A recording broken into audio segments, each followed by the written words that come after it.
সকালে ঘুমিয়ে আছি, হঠাৎ আমার দম যেন বন্ধ হয়ে আসছে। তাই চোখ খুলে তাকিয়ে দেখি রাইসা আমার নাক টিপে ধরে আছে।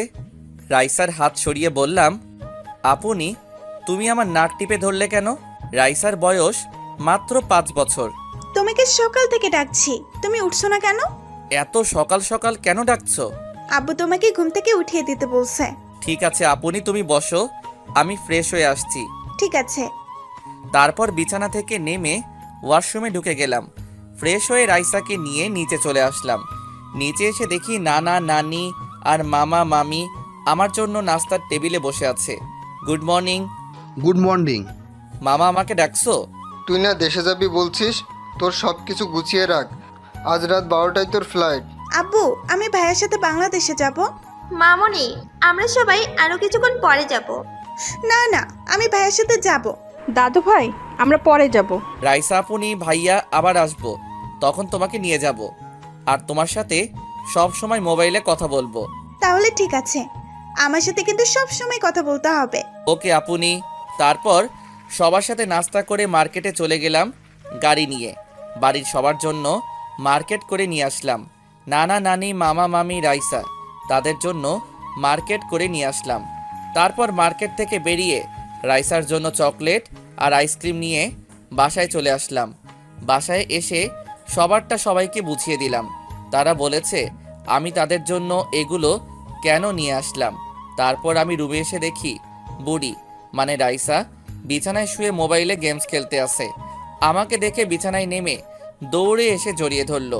ভাইয়া, আমার চকলেট আইসক্রিম কোথায়? আমি কি আমার বুড়ির এগুলো না এনে পারি? এই নাও। তুমি আমার লক্ষ্মী ভাইয়া। দেখতে দেখতে এখন আমি এয়ারপোর্ট আছি। মামা মামি নানা নানি আর রাইসা সবাই এয়ারপোর্টে এসেছে, তারা আমাকে এগিয়ে দেওয়ার জন্য। আপনাদের একটা কথা বলতে ভুলে গেছি, আমি যে বাড়িতে যাচ্ছি এটা আব্বু আম্মু কেউ জানে না। আপু, দুলাভাই যদি ফোন দিয়ে জিজ্ঞেস করে তুই কোথায়, তখন কি বলবো? বলবে আমি বাহিরে কোথাও আছি, আর আমি তো সকালে বাড়িতে পৌঁছে যাব। আমার মনে হয় না আর এখন ফোন দিবে। যখন সময় পাবি এখানে চলে আসবি। তোকে ছাড়া কিছু ভালো লাগে না, তুই বাসায় থাকলে অনেক ভালো লাগে। বাংলাদেশে গিয়ে এই বুড়ো নানাকে আবার ভুলে যাস না। এই নানা ভাই, তোমার কাছে আমার বউকে রেখে যাচ্ছি। যদি আমার বউয়ের কিছু হয় তোমার খবর করে ছাড়বো। বউ মানে নানির কথা বলছি। ঠিক আছে। মামি, আমি গেলাম। আমার ছোট বউয়ের খেয়াল রাখবে আর তোমার শরীরের যত্ন নিও। ঠিক আছে, তুমি তো তোমার শরীরের যন্ত্র নিয়ে যাও। বুড়ি, তোমার আম্মুর কথা সব সময় শুনবে, বেশি দুষ্টুমি করো না। ভাইয়া, তোমার সাথে ফোনে কথা। ঠিক আছে ভাইয়া। তারপর সবার কাছ থেকে বিদায় নিয়ে ভিতরে ঢুকে গেলাম। সবার চোখে পানি। আসবে না কেন? ছোটকাল থেকে তো তাদের কাছে বড় হয়েছি। আমার চোখে 2 ফোঁটা পানি পড়ল। এয়ারপোর্টের ভিতরে সব কাজ শেষ করে বিমানে গিয়ে বসলাম।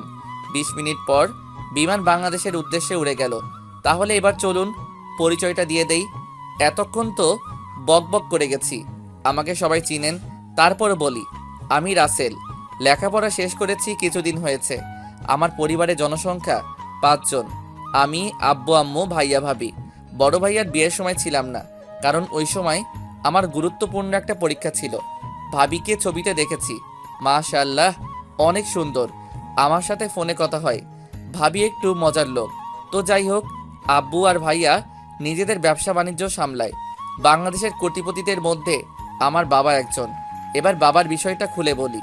আমার বাবার পরিবারের লোক একটা সড়ক দুর্ঘটনায় মারা যায়। তারপর বাবা পুরো এতিম হয়ে যায়। তারপর বাবা বাড়িটা রেখে বাকি সব কিছু বিক্রি করে দেয়।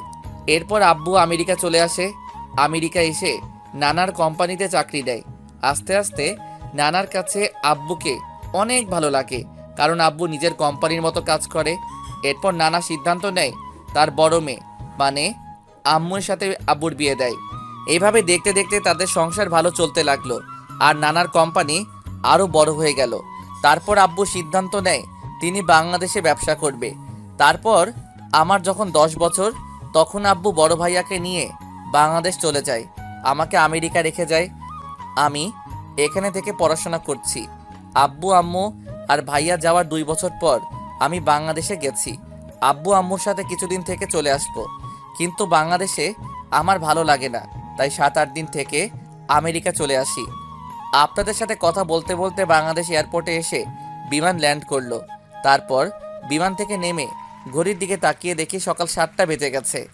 আমার আসার কথা আব্বু শুনলে গাড়ি পাঠিয়ে দিত, কিন্তু তাদের সারপ্রাইজ দিব বলে বলি নাই। এয়ারপোর্টের ভিতরে সব কাজ শেষ করে বাহিরে আসলাম।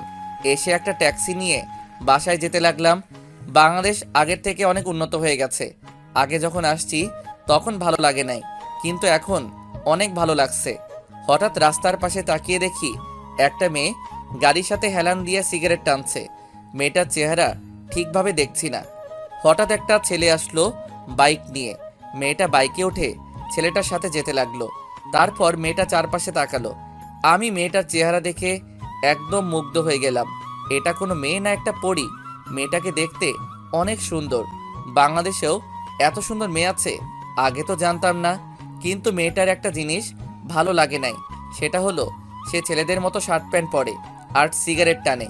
তো যাই হোক, মেয়েটা চলে গেল ছেলেটার সাথে। প্রায় 1 ঘন্টা পর ট্যাক্সি বাড়ির সামনে এসে থামলো। আমি ট্যাক্সি থেকে নেমে ভাড়া দিয়ে দিলাম। আসার সময় মামা বাংলাদেশি টাকা 50,000 দিল। আমি জিনিসগুলো নিয়ে বাসার ভিতরে যেতেই দারোয়ান আমাকে আটকে দিল। কোথায় যাচ্ছেন আর কাকে চান? জি, আমি এই বাড়ির মালিকের ছোট ছেলে। আমাকে আপনার পাগল মনে হয়? কেন? স্যারের ছোট ছেলে আমেরিকা থেকে, সে যদি আসতো তাহলে স্যার আমাকে আগে থেকে বলে রাখতো। আপনার স্যারের ছোট ছেলেকে কখনো দেখেছেন? জি না।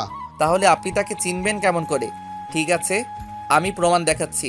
তারপর মোবাইল বের করে পরিবারের সবার সাথে ছবি দেখালাম এবং আমার কার্ড দেখালাম। তখন দারোয়ান বলল, সরি স্যার, আমার ভুল হয়ে গেছে, আমি আপনাকে চিনতে পারি নাই। কোনো সমস্যা নেই। আর একটা কথা, আমাকে স্যার নয়, নাম ধরে ডাকবেন। আমি আপনার ছেলের মতো। তুমি পুরো স্যার আর জীবনের মতো। ঠিক আছে, আমি ভিতরে গেলাম। আমার হাতে জিনিসগুলো দাও, আমি নিয়ে যাচ্ছি। ঠিক আছে, চলুন। দরজার সামনে এসে কলিং বেল চাপ দিলাম। তারপর ভাবি এসে দরজা খুলে দিল। আমাকে দেখে এক দৌড়ে ভিতরে ঢুকে গেল। মানে কিছু বুঝলাম না। দারোয়ান চাচা জিনিসগুলো ভিতরে রেখে বাইরে চলে গেল। হঠাৎ আম্মু এসে আমাকে জড়িয়ে ধরলো। কেমন আছিস বাবা? তুই আসবি, আমাদেরকে বলবি না কেন? আর তোর মামা মামি তো আমাদের বলে নাই। আসলে আম্মু মানা করছি, তোমাদের সারপ্রাইজ দিব বলে বলি নাই। তুমি কেমন আছো আম্মু? আমি এখন অনেক ভালো আছি তোকে দেখার পর। তা ভাইয়া আব্বু কোথায়? আর ভাবি আমাকে দেখে দৌড়ে পালালো কেন? তোর আব্বু আর জীবন সকালে অফিসে চলে গেছে, অফিসে কি যেন গুরুত্বপূর্ণ কাজ আছে। ও, তা ভাবি আমাকে দেখে দৌড়ে পালালো কেন? হয়তো তোকে দেখে লজ্জা পেয়েছে। আমাকে দেখে লজ্জা পাওয়ার কি আছে? আমি তো ওনার ছোট ভাইয়ের মতো। আস্তে আস্তে কথা বলতে বলতে ঠিক হয়ে যাবে, তুই রুমে যা। আমি কোন রুমে যাব? তোর যে রুম ভালো লাগে ওই রুমে যা। তারপর আমি একটা রুমে চলে আসলাম। রুমে এসে ওয়াশরুমে ঢুকে ফ্রেশ হয়ে নিচে চলে আসলাম। নিচে এসে দেখি আম্মু আর ভাবি টেবিলে নাস্তা দিচ্ছে। আমি গিয়ে একটা চেয়ার টেনে বসলাম। সাদিয়া, রাসেলকে নাস্তা দাও। দিচ্ছি আম্মু। কি ব্যাপার ভাবি, তুমি আমাকে দেখে এত লজ্জা পাও কেন? মোবাইলে তো ভালো দুষ্টুমি করছো। তখন তো মোবাইলে বলছি, তাই তেমন লজ্জা পাইনি। এখন তো সামনাসামনি, তাই একটু লজ্জা পাচ্ছি। লজ্জা পাওয়ার কিছু নেই, আমি আপনার ছোট ভাইয়ের মতো। হুম। তারপর নাস্তা করে রুমে চলে আসলাম। রুমে এসে একটা ঘুম দিলাম। বিকেলে ঘুম থেকে উঠে দেখি 5টা বাজে। পুরো রাতে ঘুমাইনি তো, তাই ঘুম ভাঙতে দেরি হয়েছে। আব্বু হয়তো বুঝতে পারছে আমি পুরো রাতে জার্নি করে আসছি, তাই আর ডাকে নাই। বিছানা থেকে নেমে ওয়াশরুমে ঢুকে ফ্রেশ হয়ে একটা জামা গায়ে দিয়ে নিচে আসলাম। তারপর আম্মুকে বলে বাইরে এসে গাড়ি নিয়ে মার্কেটে চলে আসলাম। মার্কেট থেকে একটা সিম কার্ড কিনে বাসায় চলে আসলাম। বাসায় এসে কলিং বেল চাপ দিলাম। ভাবি এসে দরজা খুলে দিল। ভিতরে ঢুকে দেখি আব্বু আর ভাইয়া সোফায় বসে কফি খাচ্ছে। কিরে, কেমন আছিস? কাউকে না বলে আসলি যে? আমি ভালো আছি, তোমাদের সারপ্রাইজ দিব বলে। তোর নানা নানি, মামা মামি আর বুড়ি কেমন আছে? সবাই ভালো আছে। সবার সাথে কিছুক্ষণ গল্প করে রুমে চলে আসলাম। তারপর মামির কাছে ফোন দিলাম। সবার সাথে কথা বলে রাতের খাবার খেতে চলে গেলাম। তা এখন কি করবি? এখন আমি কিছু করব না, আগে পুরো বাংলাদেশ ঘুরে দেখব। তারপর ভাইয়ার সাথে অফিস দেখাশোনা করব। তোর যেটা ভালো মনে হয় করিস। রাতের খাবার খেয়ে রুমে এসে কিছুক্ষণ মোবাইল টিপে ঘুমিয়ে গেলাম। সকালে ঘুম থেকে উঠে ফ্রেশ হয়ে সবার সাথে নাস্তা করে বাহিরে চলে আসলাম। আসার সময় গাড়ি নিয়ে আসি নাই, রিক্সা নিয়ে ঘুরতে লাগলাম। হঠাৎ দেখি একটা ছেলে রাস্তার পাশে মাথা নিচু করে বসে আছে। আমি রিক্সা থামিয়ে ছেলেটার কাছে গেলাম। আপনি এভাবে রাস্তার পাশে বসে আছেন কেন? আমি যে অফিসে চাকরি করতাম সেই অফিসের বস আমাকে অন্য লোকের কথাই ভুল বুঝে অফিস থেকে বের করে দিয়েছে। এখন আমি আমার পরিবার নিয়ে কিভাবে চলবো? পরিবারের সব দায়িত্ব আমার উপর। তোমার অফিসে কি হয়েছে যার জন্য তোমাকে বের করে দিল? অফিসের বস তার অফিসের একটা কর্মচারীকে একটা ফাইল দিয়েছে, তাকে ফাইলটা করে দেওয়ার জন্য, কিন্তু সে ফাইলটা ঠিকভাবে করতে পারে নাই। পরে সে আমার নাম বলেছে যে আমি নাকি তার ফাইলটি রেডি করে দিচ্ছি। পরে বস আমাকে ডেকে নিয়ে নানা ধরনের কথা শুনিয়ে অফিস থেকে বের করে দিল। তোমার নাম কি আর তোমার পরিবারে কে আছে? আমার নাম আকাশ। পরিবারে 2 বোন 2 ভাই। বোন আর ভাই আমার ছোট। এক বোন ইন্টার প্রথম বর্ষে পড়ে, আর এক বোন ক্লাস 9-এ পড়ে, আর ছোট ভাই মাদ্রাসায় পড়ে। ঠিক আছে, আমি তোমাকে চাকরি দিব, তোমার কোনো টেনশন নেই। তুমি রহমান কোম্পানির নাম শুনেছো? জি শুনেছি, আর কোম্পানিটা তো অনেক বড়। আমার মতো ছেলেকে ওই কোম্পানিতে চাকরি দিবে। তুমি জানো ওই কোম্পানির মালিকের ছোট ছেলে আমি, রাসেল চৌধুরী। তুমি অফিসে যাওয়ার পর দারোয়ান কিছু বললে আমার এই কার্ডটা দেখাবে, তাহলে আর কিছু বলবে না। আপনাকে কি বলে ধন্যবাদ দিব?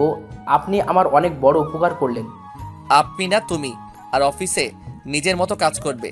আর বেতনের কথা আমি ফোনে বলে দিব, ওটা নিয়ে তোমার চিন্তা করতে হবে না। তোমার কাগজপত্র সব নিয়ে যাবে। আকাশ চলে গেল।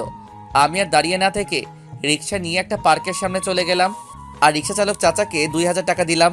বাবা, আমাকে এত টাকা দাও কেন? আমার তো ভাড়া মাত্র 50 টাকা। চাচা, আমি আপনাকে খুশি হয়ে দিয়েছি। কিন্তু বাবা, চাচা মনে করেন আপনার ছেলে টাকাটা দিছে। তোমার মতো ছেলে হয় না। দোয়া করি আল্লাহ যেন তোমার মতো ছেলে সবার ঘরে দেয়।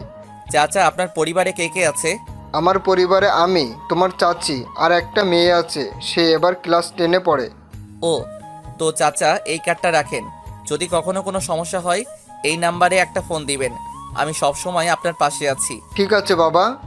তারপর চাচা চলে গেল। আমি পার্কের ভিতরে ঢুকে গেলাম। ভিতরে ঢুকে দেখি সব জোড়া জোড়ায় বসে আছে। হঠাৎ একটা জায়গায় চোখ পড়তে আমি পুরো অবাক হয়ে গেলাম। ভালোবাসা শব্দটা হয় না কখনো পুরনো, হয় না কখনো মলিন, হয় না ধূসর কিংবা বর্ণহীন, যা শুধু রংধনুর রঙে রঙিন, হোক না সেটা এপার কিংবা ওপারের। তারপরেও ভালোবাসা তো শুধুই ভালোবাসা। শুধু কাছে পাওয়ার জন্য ভালোবাসা নয়, শুধু ভালো লাগার জন্য ভালোবাসা নয়। নিজের সুখ বিসর্জন দিয়ে ভালোবাসার মানুষকে সুখী রাখার নামই ভালোবাসা। তারপর চাচা চলে গেল। আমি পার্কের ভিতরে ঢুকে গেলাম। ভিতরে ঢুকে দেখি সব জোড়ায় জোড়ায় বসে আছে। হঠাৎ একটা জায়গায় চোখ পড়তে আমি পুরো অবাক হয়ে গেলাম। দেখি গতকালে সেই মেয়েটা বাইকের উপর বসে আছে, আর কিছু ছেলে একটা ছেলেকে মারতে আসে। তখন আমি একটা লোককে জিজ্ঞেস করলাম, ভাই, ওরা ছেলেটাকে এভাবে মারছে কেন? ওই যে বাইকের উপর বসে আছে, সে হচ্ছে এই এলাকার এমপির মেয়ে মারিয়া। ছেলেটা পানি খাওয়ার সময় মারিয়ার গায়ে পানি পড়েছে, তারপর ওর লোকেরা তাকে মারতে লাগলো। ছেলেটা হয়তো ইচ্ছে করে পালাই নাই। আমি দেখছি মারিয়া মেয়েটা ইচ্ছা করে ছেলেটার সাথে ধাক্কা খেয়েছে। মেয়েটা অনেক খারাপ, গরিবকে মানুষ মনে করে না, তার বাবার পাওয়ারে চলে। এমপি সাহেব কিছু বলে না। ঠিক আছে, আমি দেখছি। ওখানে গেলে আপনাকে মারবে, ওখানে যাবেন না। আপনি শুধু দাঁড়িয়ে দাঁড়িয়ে দেখুন। আমি সোজা গিয়ে মারিয়ার গালে 2টা থাপ্পড় মেরে দিলাম। পার্কের সবাই অবাক চোখে তাকিয়ে আছে, হয়তো ভাবছে আমি কে আর আমার কত বড় সাহস আমি এমপির মেয়ের গালে থাপ্পড় মেরেছি। কুত্তার বাচ্চা, তোর সাহস কি করে হয় এমপির মেয়ের গায়ে হাত তোলার? চুপ, আর একটা কথা বলবি না। তুই নিজেকে কি মনে করিস? বাবার ক্ষমতা দেখিয়ে যা ইচ্ছা তাই করে যাবি? আগে এটা মনে রাখবি, এই মানুষদের জন্য তোর বাবা এমপি হয়েছে, সো তাদের সম্মান দিতে শিখবি। তুই কে রে? আমি তোর কথা মতো চলবো? ওই, তোরা দাঁড়িয়ে আছিস কেন? ওকে বুঝিয়ে দে আমার গায়ে হাত তোলার পরিণাম কত ভয়ঙ্কর। মারিয়ার কথায় সবগুলো আমাকে মারতে আসলো। আমি সবগুলোকে মারতে লাগলাম। ওরা ছিল 5 জন। এই 5 জনকে মারতে আমি একাই যথেষ্ট। আমি আমেরিকা থেকে জিম করে বডি বানিয়ে রেখেছি। সবগুলা মায়ের খেয়ে দৌড়ে পালাও। আমি মারিয়ার কাছে গিয়ে বসলাম। তোকে আর যদি কখনো দেখি মানুষকে অন্যায়ভাবে তাদের গায়ে হাত তুলতে, তখন আমার থেকে কেউ খারাপ হবে না বলে পার্ক থেকে বেরিয়ে চলে আসলাম বাসায়। কলিং বেল চাপ দিলাম। ভাবি এসে দরজা খুলে দিল। এতক্ষণ কোথায় ছিলে তুমি? একটু বাইরে ঘুরতে গেছি ভাবি। আমাকে নিয়ে গেলে না কেন? তুমি তো আমার সাথে লজ্জায় কথা বলতে পারো না, আর তুমি কি আমাকে বলছো? আমি বলি নাই, তুমি জিজ্ঞেস করছো। সারাদিন বাসায় থাকি, কোথাও ঘুরতে যেতে পারি না? তোমার ভাই সারাদিন অফিসে থাকে। তুমি বলো, একা একা বাসায় ভালো লাগে? একা কোথায়? আম্মু তো বাসায় আছে। আম্মুর সাথে তো গল্প করি, আমি কি বাইরে ঘুরতে যেতে পারি না? ঠিক আছে ভাবি, বিকালে রেডি হয়ে থেকো, তোমাকে নিয়ে ঘুরতে যাব। তুমি আমার লক্ষ্মী দেব। ঠিক আছে, আমি এখন রুমে গেলাম। তুমি ফ্রেশ হয়ে আসো, আমি খাবার দিচ্ছি। আমি রুমে এসে ওয়াশরুমে ঢুকে গোসল করে একটা জামা গায়ে দিয়ে নিচে চলে আসলাম। টেবিলের সামনে এসে দেখি ভাবি সব খাবার সাজিয়ে রেখেছে। আমি একটা চেয়ার টেনে বসলাম। আম্মু কোথায় ভাবি? খাবার খাবে না? তুমি বসো, আমি আম্মুকে ডেকে আনছি। ভাবি আম্মুকে ডেকে নিয়ে আসলো। আমার পাশে একটা চেয়ার টেনে বসালাম। আপনাদের একটা কথা বলে রাখি, আমার মায়ের পুরো পরিবার আমেরিকার নাগরিক। আব্বু সবাইকে বাংলা ভাষা শিখিয়েছে। ভাবি আমাকে আর আম্মুকে খাবার বেড়ে দিল। আম্মু, একটা কথা বলবো, রাগ করবে না তো? কি কথা বৌমা? তুমি আমার আম্মু, তোমাকে বলবো না তো কাকে বলবো? ঠিক আছে রাসেল, তুই সাদিয়াকে আজকে একটু বাইরে নিয়ে ঘুরে আসিস। সেটা তোমাকে বলতে হবে না, ভাবি আমাকে বাসায় আসার পর বলেছে। ও, তারপর খাওয়া দাওয়া করে রুমে চলে আসলাম। রুমে এসে বিছানায় শুয়ে মোবাইল নিয়ে ভাইয়াকে ফোন দিলাম। বল। কি করো ভাইয়া? খাওয়া দাওয়া হয়েছে? মাত্র আব্বু আর আমি খাওয়া দাওয়া করে আসলাম। ও, তোমাকে যেটার জন্য ফোন দিছি, তোমার কাছে আকাশ নামে একটা ছেলেকে পাঠিয়েছি, সে কি গেছে? আসছে। তোর কথা বলায় চাকরি দিয়ে দিছে, আর বেতন প্রথম অবস্থায় 30,000 টাকা ধরেছে। বলেছে কাজ দেখে পরে বাড়িয়ে দেবে। অনেক ধন্যবাদ ভাইয়া। আর একটা কথা, তাদের একটা ফ্ল্যাট দিয়ে দিও, আর আসা যাওয়ার জন্য অফিস থেকে একটা গাড়ি দিও। ঠিক আছে, আগে তার কিছুদিন কাজ দেখি, তার দিব। ওকে। আর তুমি কি আজকে একটু তাড়াতাড়ি বাসায় আসতে পারবে? কেন? আসলে ভাবিকে নিয়ে বিকালে বাইরে ঘুরতে যাব, যদি তুমি সাথে থাকো তাহলে অনেক ভালো লাগবে। ঠিক আছে, আমি চলে আসবো। আরও কিছুক্ষণ কথা বলে রেখে দিলাম, তারপর একটা ঘুম দিলাম। বিকালে ভাবি রুমে এসে ডাকতে লাগলো। কি হয়েছে ভাবি, ডাকছো কেন? দুপুরে কি কথা হয়েছে তোমার সাথে? ও সরি ভাবি, আমার মনে ছিল না। তুমি রেডি হয়ে নাও, আমি ফ্রেশ হয়ে রেডি হয়ে আসতেছি। ভাবি রুম থেকে বেরিয়ে গেল। আমি রেডি হয়ে রুম থেকে বেরিয়ে নিচে চলে আসলাম। নিচে এসে দেখি ভাইয়া চলে এসেছে। আমি ভাইয়াকে বললাম তাড়াতাড়ি রেডি হয়ে নিতে। কিছুক্ষণ পর ভাইয়া ভাবি রুম থেকে বেরিয়ে আসলো। দুজনকে অনেক মানিয়েছে। তারপর বাহিরে এসে গাড়ি নিয়ে বের হলাম। আমি গাড়ি চালাচ্ছি, ভাইয়া আর ভাবি দুজনে পিছনে বসেছে। তারপর একটা পার্কের সামনে গাড়ি থামালাম। ভাইয়া ভাবি নেমে ভিতরে ঢুকে গেল। আমি গাড়িটা পার্কিং করে ভিতরে ঢুকলাম। তাদের সাথে ঘুরতে ঘুরতে রাত 9টা বেজে গেছে। একটা রেস্টুরেন্টে ঢুকে খাবার খেয়ে বাসায় চলে আসলাম। বাসায় এসে যে যার রুমে চলে গেলাম। আম্মু বলেছে খাবার খেতে, আমরা বলেছি বাহির থেকে খেয়ে এসেছি। এভাবে দেখতে দেখতে আরও 7 দিন চলে গেল। মারিয়া মেয়েটাকে দেখি এখন বেশিরভাগ আমার সামনে ঘুরঘুর করে। আগের মতো জামা কাপড় পরে না, শাড়ি পরে থাকে। তাকে এভাবে দেখে আমার অনেক ভালো লেগেছে। একদিন সবাই মিলে সোফায় বসে কফি খাচ্ছি আর গল্প করছি। সেদিন শুক্রবার ছিল, তাই সবাই বাসায়। হঠাৎ কলিং বেল বেজে উঠল। আম্মু গিয়ে দরজা খুলে দিল। কিছুক্ষণ পর দেখি আম্মুর সাথে একটা আব্বুর বয়সী লোক আর আম্মুর বয়সী একজন মহিলা ভিতরে ঢুকলো। দেখো কে এসেছে। আরে রফিকুল যে, হঠাৎ না বলে আমার বাসায়? কেন, আমি কি তোর বাসায় আসতে পারি না? জি আলহামদুলিল্লাহ ভালো আছি, আপনি কেমন আছেন? আমি ভালো আছি। সাদিয়া মা, ওনাদের জন্য নাস্তার ব্যবস্থা করো। জি আপু। ভাবি চলে গেল ভিতরে। তুই তো আমার ছোট ছেলেকে দেখিস নাই। এ হচ্ছে আমার ছোট ছেলে রাসেল, আর রাসেল ও হচ্ছে আমার ছোটবেলার বন্ধু রফিকুল। রফিকুল বর্তমানে এই এলাকার এমপি। আসসালামু আলাইকুম, কেমন আছেন আঙ্কেল? আলহামদুলিল্লাহ, আমি ভালো আছি। তুমি কেমন আছো? আমিও ভালো আছি। আব্বু তোমরা কথা বলো, আমি একটু বাইরে গেলাম। ঠিক আছে, যাও। আমি আর কোনো কথা না বলে বাইরে চলে আসলাম। আর ওইদিকে রহমান, তোর কাছে একটা জিনিস চাইবো, তুই দিবি? দেবার মতো হলে অবশ্যই দিব, বল কি চাস? তোর ছোট ছেলেকে আমার মেয়ের সাথে বিয়ে দিবি? আমার মেয়েটা তোর ছোট ছেলেকে দেখে পছন্দ করে ফেলেছে। সে বলছে তোর ছোট ছেলের সাথে যদি তার বিয়ে না হয় তাহলে সে কিছু একটা করে বসবে। তুই তো জানিস মারিয়া আমার একমাত্র মেয়ে, তার কিছু হয়ে গেলে আমি কাকে নিয়ে বাঁচবো? এটা তো খুশির কথা, তোর মেয়ে আমার ঘরের বউ হয়ে আসবে। আমার কোনো অমত নেই। রাসেলের মা, তুমি কি বলো? তুমি যেহেতু রাজি, আমি কি রাজি না হয়ে পারি? আর ওনারা তো বাহিরের কেউ নয়, এখানে মানা করার কি আছে? তুই আমার অনেক বড় উপকার করলি। আপনাদের এই ঋণ কখনো শোধ করতে পারবো না। ঋণ শোধ করতে হবে না। মাইয়াকে ঘরের বউ না, সাদের মতো নিজের মেয়ের মতো রাখবো। আমরা কালকে তোর বাসায় গিয়ে বিয়ের তারিখ ঠিক করে আসব। আব্বু রাসেল এর মতামত নেওয়ার দরকার না? তাকে না জানিয়ে রাজি হওয়া কি ঠিক হবে? আমি জানি রাসেল আমার কথা ফেলবে না। ঠিক আছে, তুমি যেটা ভালো মনে করো। তারপর তারা আরও কিছু কথা বলে চলে গেল। আমি এখন বাসর ঘরের সামনে দাঁড়িয়ে আছি। আপনারা হয়তো ভাবছেন আমি এই বিয়েতে রাজি হয়েছি কেন। আসলে এই 7 দিনে মারিয়ার চলাফেরা, তার পরিবর্তন, মানুষের সাথে ভালো ব্যবহার করা, এসব দেখে আমার অনেক ভালো লেগেছে। আর মারিয়াকে তো আমি প্রথম দেখায় ভালোবেসে ফেলেছি, তাই আব্বুর কথায় রাজি হয়ে গেছি। অনেক ধুমধাম করে বিয়েটা হয়ে গেল। অনেক বড় বড় লোক এসেছে বিয়েতে, আর আমেরিকা থেকে নানা নানি, মামা মামি আর আমার আপুনি এসেছে। বাসর ঘরের সামনে দাঁড়িয়ে আছি, ভাবি দরজার সামনে দাঁড়িয়ে আছে, আমাকে ঢুকতে দিচ্ছে না। ভাবি বলো, তোমার কি চাই? কেন দেবরজি, তুমি জানো না বাসর ঘরে ঢুকতে হলে আমার পাওনা দিয়ে ঢুকতে হবে? তোমার আবার কিসের পাওনা? আর আমি কি আগে বিয়ে করছি যে বাসর ঘরে ঢুকতে কি কি করতে হয় আমি জানবো? ঠিক আছে, আমি বলছি। আমার পাওনা হলো তোমার বাসর ঘর সাজিয়েছি, সেটার জন্য টাকা দিতে হবে। তা কত টাকা দিতে হবে? বেশি লাগবে না, 50,000 হলে হবে। ওকে, আমার এই কার্ডটা রাখো, তোমার যত খুশি খরচ করো। আর পাসওয়ার্ড তুমি জানো। তাহলে ঠিক আছে, এবার তুমি ভিতরে যাও। তারপর ভাবি আমাকে ধাক্কা দিয়ে ভিতরে ঢুকিয়ে দিয়ে বাহির থেকে দরজা লাগিয়ে দিল। আমিও ভিতর থেকে দরজা লাগিয়ে দিলাম। আর আমাকে বোকা পেয়েছে। আমি বিয়ের মার্কেট করে কার্ডের সব টাকা শেষ করে ফেলেছি। আমার জানা মতে কার্ডে 20 থেকে 25,000 টাকার মতো আছে। আমি বিছানার দিকে যেতে লাগলাম, কিন্তু ভাবির কাছে শুনেছি স্বামী বাসর ঘরে ঢুকলে স্ত্রী পা ধরে সালাম করতে আসে। কিন্তু মারিয়া তো কিছুই করলো না। মারিয়া বিছানায় ঘোমটা দিয়ে বসে আছে। আমি দাঁড়িয়ে না থেকে যেই না বিছানায় উঠতে যাব, তখন মারিয়া এমন কিছু বলবে আমি কখনো ভাবতে পারিনি। যেজন দিবসে রিচার্জ কিরায়া নিশিতে উড়াই টাকা, দেউলিয়া করিবে প্রেমিকা তাহার পকেট করিবে ফাঁকা।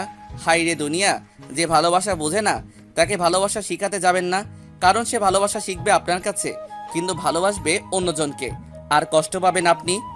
খবরদার, তুই আমার কাছে আসবি না। এই তুমি এটা কি বলছো? আমি তোমার স্বামী, আমি আসবো না তো কে আসবে? স্বামী? তুই ভাবলি কি করে আমি তোকে স্বামী হিসেবে মেনে নেব? আমি তোর উপর প্রতিশোধ নিতে বিয়ে করেছি। প্রতিশোধ মানে? আমার দোষটা কি? তুই ভুলে গেলি কিছুদিন আগে পার্কে সবার সামনে তুই আমার গায়ে হাত তুলছিস? তোর মনে নেই?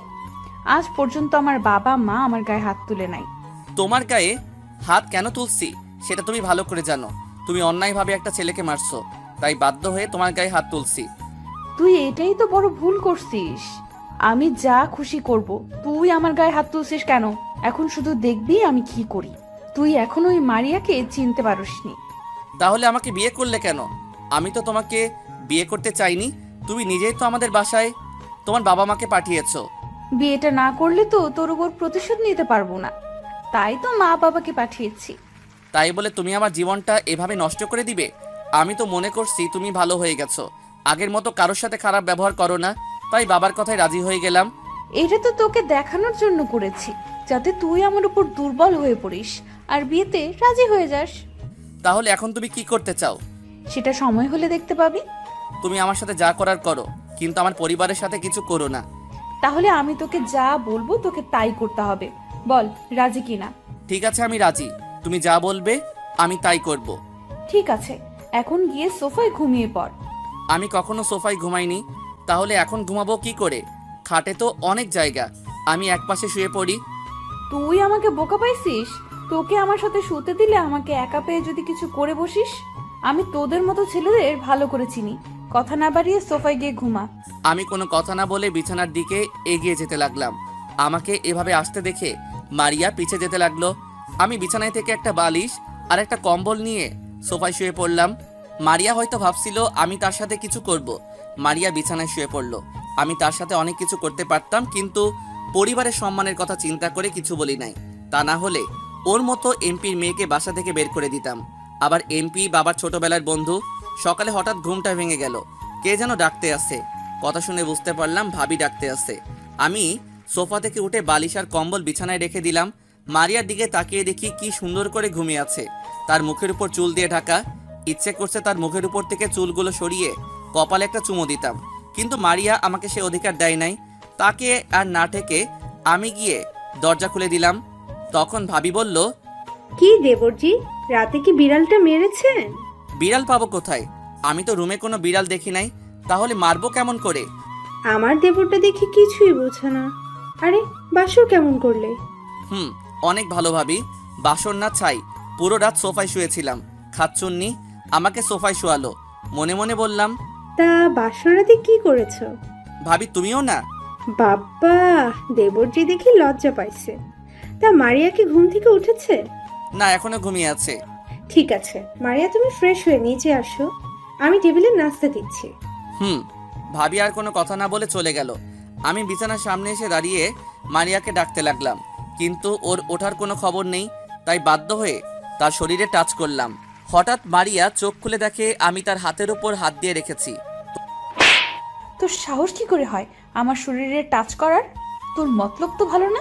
তোমাকে আমি অনেক দেখেছি, কিন্তু তোমার ওঠার কোনো খবর নেই, তাই তোমার হাত ধরে ডাকতে লাগলাম। হয়েছে, আর মিথ্যা বলতে হবে না।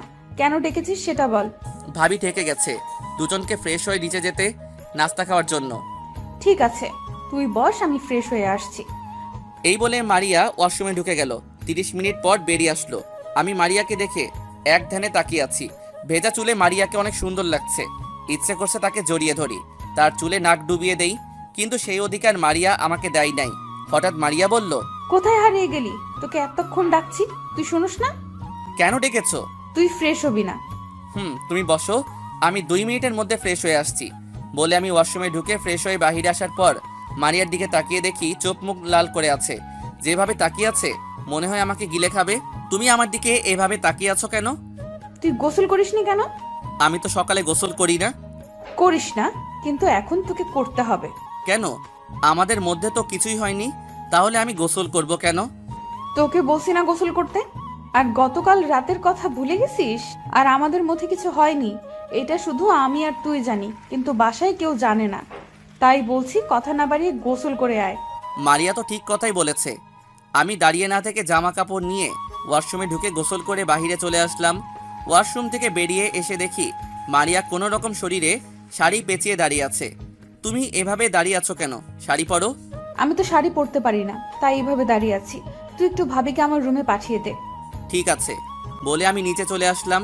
নিচে এসে দেখি আব্বু আম্মু ভাইয়া নাস্তা টেবিলে বসে আছে। আমি একটা চেয়ার টেনে বসলাম। কিরে মারিয়া কই? তাকে সাথে করে নিয়ে আসিস নাই কেন? ও কিছুক্ষণ পর আসবে। ভাবি মারিয়া তোমাকে তার কাছে যেতে বলেছে। ঠিক আছে যাচ্ছি, তোমরা বসো। ভাবি মারিয়ার কাছে গেল। কিছুক্ষণ পর ভাবি মারিয়াকে নিয়ে সিঁড়ি দিয়ে নিচে নামতে লাগলো। আমি তো মারিয়াকে দেখে অবাক। শাড়িতে মারিয়াকে অনেক সুন্দর লাগছে। মারিয়া নিচে এসে আমার পাশে একটা চেয়ার টেনে বসলো। রাসেল, নাস্তা করে রেডি হয়ে থাকিস। কেন আব্বু?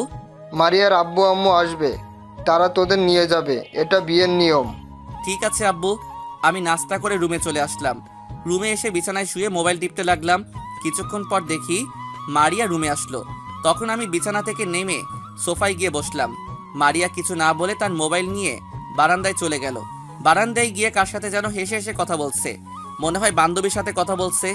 আমি আর বসে না থেকে বাসার বাহিরে চলে আসলাম। এদিক ওদিক ঘোরাঘুরি করে দুপুরে বাসায় চলে গেলাম। কলিং বেল চাপ দেওয়ার পর আম্মু এসে দরজা খুলে দিল। কিরে তুই কোথায় ছিলি? তোকে ফোন দিছি, তুই ফোন ধরিস নাই কেন? আসলে আম্মু মোবাইল সাইলেন্ট ছিল, তাই বলতে পারবো না। ঠিক আছে ভিতরে আয়, তোর শ্বশুর শাশুড়ি এসেছে, তাদের সাথে কথা বলে রুমে গিয়ে ফ্রেশ হয়ে আয়। আমি শ্বশুর শাশুড়ির সাথে কিছুক্ষণ কথা বলে রুমে চলে আসি। রুমে এসে দেখি মারিয়া আয়নার সামনে বসে চুল ঠিক করতে আসে। হঠাৎ লক্ষ্য করে দেখি মারিয়ার পেটের উপর কাপড় নেই, কি ধবধবে সাদা পেট। ইচ্ছে করছে পেটের উপর হাত বুলিয়ে দিতে। ইচ্ছে থাকলে তো আর হবে না। মারিয়া তো আমার উপর প্রতিশোধ নিতে বিয়েটা করেছে, কিন্তু মারিয়ার এখনো কোনো রিয়াকশন দেখছি না। সকালে 2টো পাপ্পি দিছে। আমার সাথে তো সকাল থেকে কোনো খারাপ কিছু করে নাই, শুধু মারিয়া আমাকে তুই করে বলে, এর থেকে বেশি কিছু না। আমাকে রুমে দেখে বলল, সকাল থেকে কোথায় ছিলি? তোকে ফোন দিচ্ছি, ধরলি না কেন? মোবাইলটা সাইলেন্ট ছিল। তাড়াতাড়ি রেডি হয়ে নিচে আয়, আমি আব্বু আম্মুর সাথে নিচে আছি। আসার সময় ব্যাগটা সাথে করে নিয়ে আসবি। বলে মারিয়া নিচে চলে গেল। আর আমি মনে মনে ভাবতে লাগলাম, সামান্য একটা এমপির মেয়ে হয়ে আমার সাথে এগুলা করছিস? তোর আব্বু যদি আমার বাবার বন্ধু না হতো, তাহলে তোকে ঘাড় ধাক্কা দিয়ে বাসা থেকে বের করে দিতাম। রেডি হয়ে ব্যাগটা নিয়ে রুম থেকে বেরিয়ে নিচে চলে গেলাম। তারপর আব্বু আম্মু ভাবি ভাইয়া সবার কাছ থেকে বিদায় নিয়ে বাহিরে এসে গাড়িতে উঠলাম। আমি আর মারিয়া আমাদের গাড়িতে উঠলাম, আর শ্বশুর শাশুড়ি তাদের গাড়িতে উঠলো। প্রায় 30 মিনিট পর শ্বশুর বাড়িতে এসে পৌঁছে গেলাম। গাড়ি থেকে নামার পর বাড়ির কাজের লোক এসে জিনিসগুলো ভিতরে নিয়ে গেল। নিজের বিবেককে অন্ধকারে রেখে অন্যের বিবেক নিয়ে খেলা করার নামই স্বার্থপরতা। কষ্টের পরিমাণ যখন অনেক হয়ে যায় তখন মানুষ কাঁদে না, তখন চুপ থাকতে শিখে যায়। মারিয়া মা, জামাই বাবাজিকে তোর রুমে নিয়ে যা। ঠিক আছে বাবা। মারিয়ার সাথে ওর রুমে ঢুকলাম। ভিতরে ঢোকার পর মারিয়া ওয়াশরুমে ঢুকে গেল। আমি বিছানায় বসে পুরো রুমটা দেখতে আসি। হঠাৎ একটা মেয়ে রুমের ভিতরে ঢুকে বলল, দোলা ভাই কেমন আছেন? আলহামদুলিল্লাহ ভালো আছি, আপনি কেমন আছেন? আর আপনাকে তো চিনতে পারলাম না। আমি হচ্ছি মারিয়া, আপুর মামাতো বোন মিমি। ও, তা তোমার বাড়ির সবাই কেমন আছে? তুমি এবার কিসে পড়ো? বাড়ির সবাই ভালো আছে। আমি বর্তমানে অনার্স ফাইনাল ইয়ারে পড়ি। আপনাদের বিয়েতে আসতে পারি নাই, আম্মু মাথা ঘুরে পড়ে গেছে। আম্মুকে হাসপাতালে নিয়ে গিয়েছি।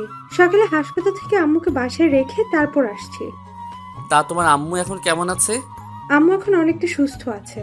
কি রে মিমি, তুই কোন সময় আসলি? এই তো আপু, কিছুক্ষণ আগে এসেছি। আপু, দুলাভাই কিন্তু অনেক সুন্দর, তোর সাথে ভালো মানিয়েছে। আমি কি তোকে জিজ্ঞেস করেছি? না। তাহলে কেন বলছিস? তুই আব্বু আম্মুর কাছে যা, আমি আসতেছি। মিমি আর কোনো কথা না বলে মাথা নিচু করে চলে গেল। হয়তো মারিয়ার কথায় কষ্ট পেয়েছে। মারিয়া আমার সামনে এসে বলল, ওর সাথে এত কিসের কথা? মেয়ে দেখলে কথা বলতে ইচ্ছে করে। ও তো নিজে থেকে এসে কথা বলছে, আর ও তোমার মামাতো বোন, আমার সাথে কথা বলতেই পারে। তুমি ওর সাথে এভাবে কথা বলাটা ঠিক উচিত হয়নি। কার সাথে কিভাবে কথা বলবো সেটা আমার ব্যাপার। তুই যা, ফ্রেশ হয়ে নিচে আয়, আমি নিচে গেলাম। বলে মারিয়া রুম থেকে বেরিয়ে গেল। আমি মারিয়ার কথা ভাবতে লাগলাম, ও কি প্রতিশোধ নিতে বিয়েটা করেছে? যদি তাই করতো তাহলে তো এখনো কিছুই করলো না আমার। যাই হোক, পরে এসব নিয়ে ভাবা যাবে। বসে না থেকে ওয়াশরুমে ঢুকে ফ্রেশ হয়ে নিচে চলে গেলাম। নিচে এসে দেখি শ্বশুর শাশুড়ি সোফায় বসে কফি খাচ্ছে। আমাকে দেখে বলল, জামাই বাবা আসো, বসো। আমি গিয়ে শ্বশুরের পাশে বসে পড়লাম। মারিয়াকে দেখতেছি না, হয়তো মিমির কাছে আছে। রহিমা, রাসেলকে একটা কফি দিয়ে যাও। কিছুক্ষণ পর বুয়া এসে কফি দিয়ে গেল। শ্বশুর শাশুড়ির সাথে বসে গল্প করছি আর কফি খাচ্ছি। হঠাৎ মিমি আর মারিয়া রুম থেকে বেরিয়ে এলো। তাদের দেখে মনে হচ্ছে অনেক খুশি, কিন্তু কিছুক্ষণ আগে মারিয়া মিমির সাথে কিভাবে কথা বলছে, আর এখন দেখি দুজনে অনেক খুশি। তো যাই হোক, রাতের খাবার খেয়ে রুমে আসলাম। রুমে এসে বিছানায় বসে মোবাইল টিপতে লাগলাম। মারিয়া রুমে এসে দেখে আমি মোবাইল টিপতে আসি। তুই এখনো ঘুমাস নাই? আমি কোথায় ঘুমাবো? তোমার রুমে তো সোফা নেই। তুই বিছানায় ঘুমাতে পারিস, কিন্তু মাঝখানে কোল বালিশ থাকবে। যদি রাতে আমার সাথে কিছু করিস তাহলে খবর আছে। আমি তো যা খুশি তাই করতে পারি, কারণ আমি তোমার স্বামী। আমি তোকে স্বামী হিসেবে মানি না। তাহলে আমাকে বিয়ে করছো কেন? কেন আমার জীবনটা নষ্ট করে দিছো? আমি প্রতিশোধ নিতে তোকে বিয়ে করেছি। তাহলে তুমি তো এখনো আমার কিছুই করো নাই। সেটা সময় হলে দেখতে পাবি। এখন কথা না বলে ঘুমা। আমি আর কোনো কথা না বাড়িয়ে ঘুমিয়ে পড়লাম। 2 দিন শ্বশুর বাড়ি থেকে বাসায় চলে আসলাম। রাতে খাবার টেবিলে, আব্বু আমি অফিসে বসতে চাই। মাত্রই তো কিছুদিন হয়েছে বিয়ে করেছিস। আগে দূরে গিয়ে কিছুদিন ঘোরাঘুরি করে আয়, তারপর অফিসে বসবি। তুমি ঠিকই বলেছো, তোরা বাইরে কোথাও গিয়ে ঘুরে আয়। কোথায় ঘুরতে যাব? মামাদের ওখানে চলে যাও, তাদের সাথে কিছুদিন থেকে চলে এসো। সামিয়া বলেছে আমি অফিস থেকে আসার সময় টিকিট নিয়ে আসবো। তোরা সব কিছু গুছিয়ে রাখিস, সকাল অথবা বিকালের টিকিট কেটে আনবো। মারিয়া মা, তুমি কিছু বলছো না কেন? আমি কি বলবো আম্মু? তোমাদের যেটা ভালো মনে হয় তাই করো, আমার কোনো সমস্যা নেই। তারপর সবাই খাওয়া দাওয়া করে যার যার রুমে চলে গেল। আমি রুমে এসে বিছানায় শুয়ে পড়লাম। কিছুক্ষণ মারিয়া রুমে ঢুকে দরজা বন্ধ করে আমার পাশে এসে শুয়ে পড়ল। তুই এখন অফিসে বসার কথা বললি কেন? বসে থেকে কি করব? তাই বলছি অফিস দেখাশোনা করব, তাহলে আব্বুকে রেস্ট দিতাম। মাত্র বিয়ে হয়েছে, কিছুদিন হয়েছে, এর মধ্যে তুই অফিস দেখাশোনা করবি? আমি যেদিন বলবো সেদিন তুই অফিসে বসবি। আমি তোমার কথা শুনবো কেন? তুমি আমার কে? আমি তোর বয়। কি হলো বলো? আমি যা বলবো তাই করবি। যদি আমার কথা না শুনিস তাহলে বাসর ঘরের কথা মনে আছে? আমি বাসর ঘরের কথা মনে পড়তেই আর কিছু বললাম না। ইচ্ছে করছে খাচ্চুনির মাথা ফাটিয়ে দেই। কেন যে ওর গায়ে হাত দিতে গেলাম। পরের দিন বিকালে সবার সাথে কথা বলে দুজনে এয়ারপোর্টের উদ্দেশ্যে বেরিয়ে পড়লাম। রাত 8টায় আমাদের ফ্লাইট। আসার সময় ড্রাইভারকে সাথে করে নিয়ে আসলাম।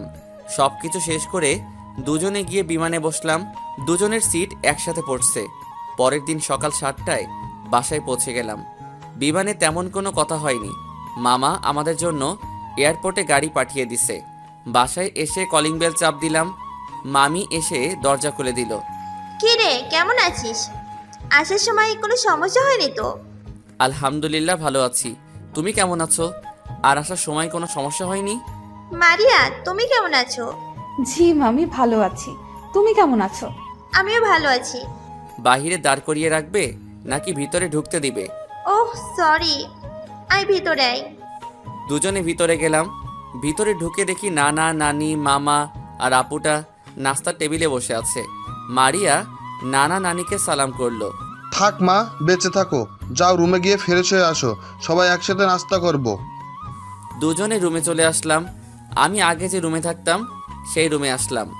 মারিয়া রুমে এসে ওয়াশরুমে চলে গেল।